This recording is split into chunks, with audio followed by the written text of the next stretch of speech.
Всем привет! Вы на канале Дело мастера боится. В этом видео я покажу, как заменить кнопку блока управления задним стеклом двери на автомобиле Volkswagen Passat B7 объемом 2.5 американского производства. На этом автомобиле на задней правой двери возникла проблема со стеклоподъемником.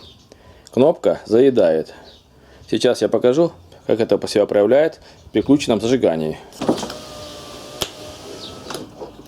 Кнопка западает, вниз опускается, а вверх не поднимается. Очень туго щелкает.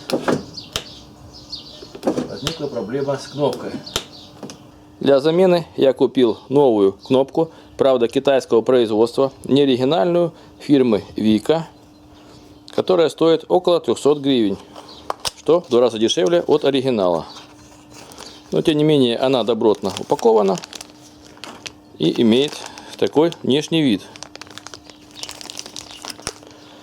Пластмасс у нее более-менее плотный, работает мягко, без заеданий, как в одну, так и в другую сторону.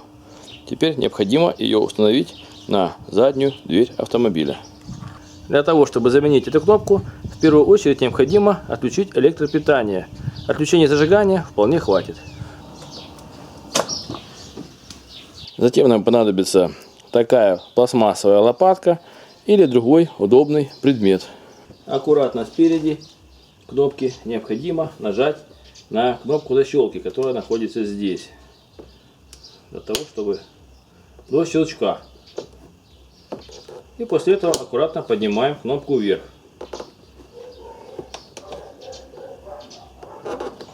Затем вынимаем ее вперед.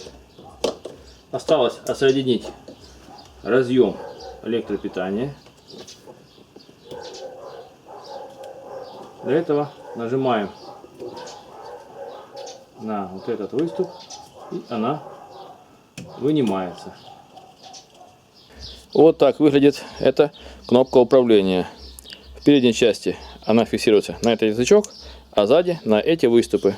Поэтому в первую очередь снимается передняя часть и затем задняя. После этого необходимо вынуть саму кнопку из рамки.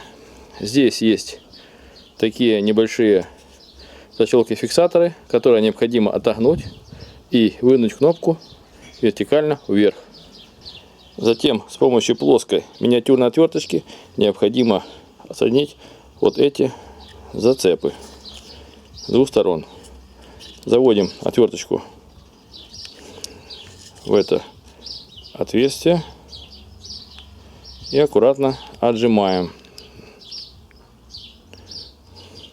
с одной и с другой стороны, стараясь не поломать пластмасс.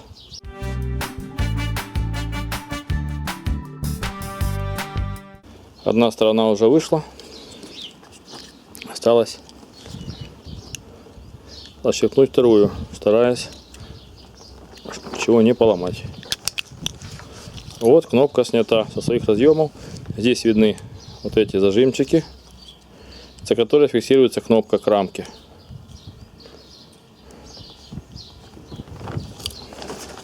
Как видите, все рассыпалось, пружинка развалилась даже при снятии.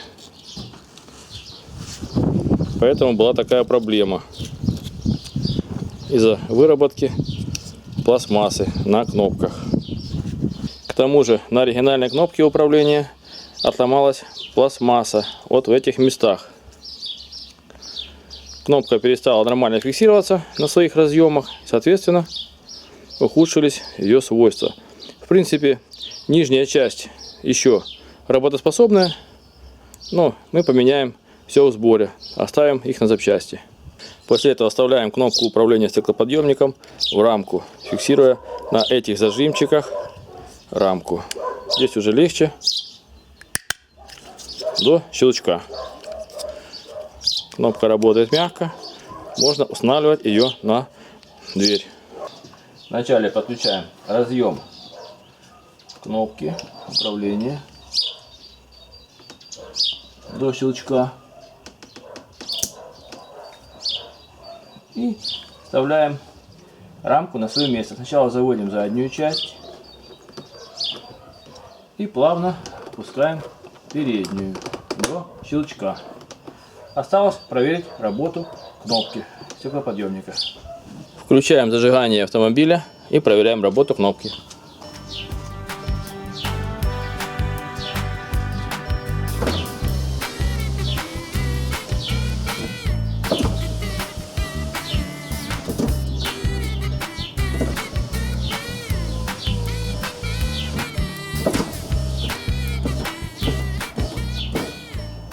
Проверим режимы работы кнопки на полное открытие и на частичное.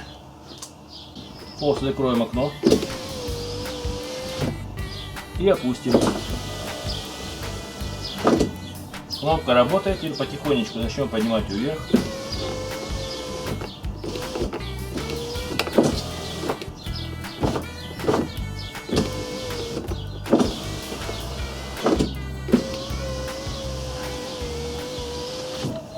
Вот такой внешний вид имеет старая оригинальная поломанная кнопка стеклоподъемника.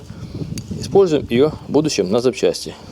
Вы были на канале Дело мастера боится. Смотрели видео о том, как заменить кнопку стеклоподъемника на задней правой двери автомобиля Volkswagen Passat B7 объемом 2,5 литра американского производства. Пишите свои замечания, комментарии, ставьте лайки, подписывайтесь на наш канал. Будьте с нами. Всем пока!